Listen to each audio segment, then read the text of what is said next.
Okay, let's say we have this equilateral triangle. All three angles are 60 degrees, so that means all three sides are congruent to each other. So if I call one side x, the other side will also be x, and the last side will be x. So if I drop a perpendicular, if you remember when you have an isosceles triangle and you drop a perpendicular, it's going to bisect this top angle. So this is now 30 and 30. And it's going to split this side in half. So this is half of x and this is half of x. So another way we could think about it is if I say that this little nugget is x, that would make this nugget x, which would make the whole side 2x, which would make this side 2x and this side 2x as well. So I was just essentially redefining x so I could get rid of that fraction because I want to avoid fractions if possible. So okay, let's zoom in now on just this triangle right here. This 30, 60, 90 triangle. I know one of the sides is x. I am missing this leg and I know the hypotenuse is 2x. So I can plug those sides into Pythagorean theorem. I'm going to call this b. So I'll do x squared plus b squared is equal to the hypotenuse 2x squared. So x squared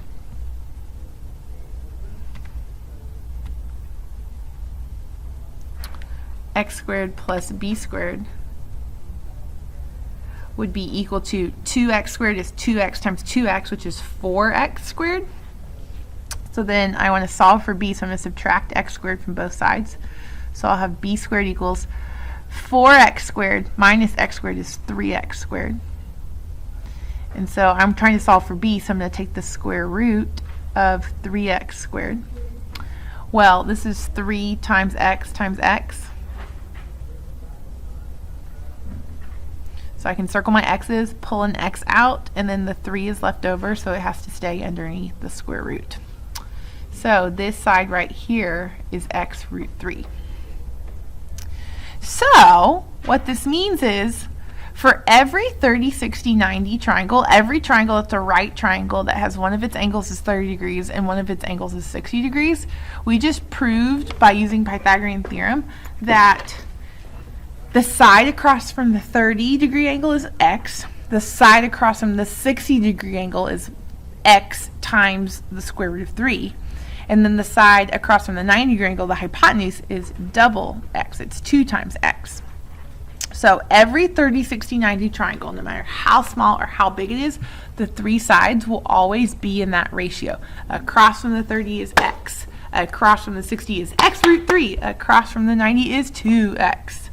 So, in your notebook, we have this 30, 60, 90 triangle, and just like we did for 45, 45, 90, we're going to set up this chart, except instead of using x, I'm going to use a different variable. I'm going to use s, because sometimes we'll say solve for x, and the x is like somewhere completely different on the triangle.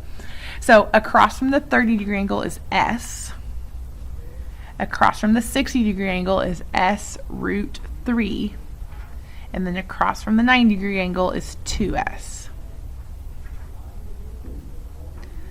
So s can be anything. S can be 5. It can be 1/2. It can be root 5. It can be 2 root 3. It can be any value. But once I determine what s is, that then impacts what this side is, s root 3, and it impacts what this side, what the hypotenuse is, 2s. So let's work some examples. So just like for 45, 45, 90 triangles, we're going to take our triangle, take the sides off our triangle, and plug in the sides that we know into our chart. So across from the 30 is s, across from the 60 is s root 3, and across from the 90 is 2s. Again, that's something that you will have to have memorized. I know if this is 90 and this is 60, then this angle up here is 30 degrees. This is 30 degrees. So I know the side across from the 30 degree angle is 8. I know that my side across from the 30-degree angle is 8. So I'm going to go put 8 in this box right here. Across from the 30 is 8. So across from the 30 is 8. That means S is 8. S is 8. So that means that I can just go plug 8 in for S. So this will be 8 root 3. Across from the 60 is going to be 8 square root of 3. So across from the 60 is right here, 8 square root of 3. That means X is equal to 8 square root of 3.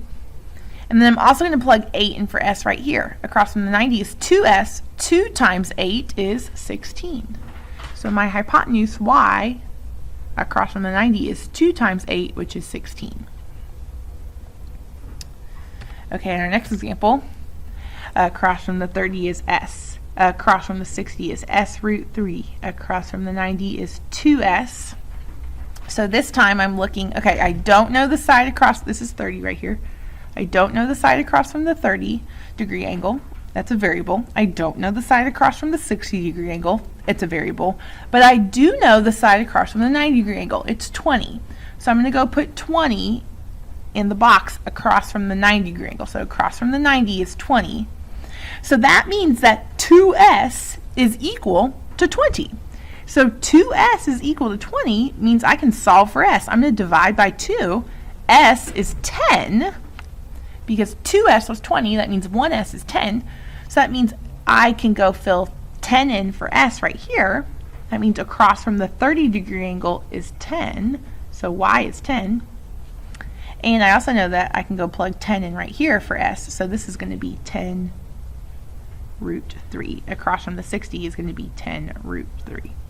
So X is 10 root 3. So all I'm doing is I'm figuring out what is S. So once I know that S is 10, then I can go plug that 10 in for all the S's in the chart. Let's do one more. 30, 90, this angle up here is 60. Across from the 30 is S. Across from the 60 is S root 3. Across from the 90 is 2S. That's my ratio. That's my relationship between all the sides. So I don't know the side across from the 30. It's a variable. I don't know the side across from the 90. It's a variable. But I do know the length of the side across from the 60-degree angle. It's 9 root 3. So I'm going to go fill that in on my chart. S root 3 is equal to 9 root 3. I'm trying to solve for S, so I'm going to divide off the root 3 on both sides, and they cancel out, so I'm left with S is 9. Now that I know that S is 9, I can go plug 9 in for S, so S is just 9. So across from 30 is 9, so X is 9. And then I can go plug the 9 in for S right here. 2 times 9 is 18, so that means across from the 90 is 18. The hypotenuse is 18, so Y is 18.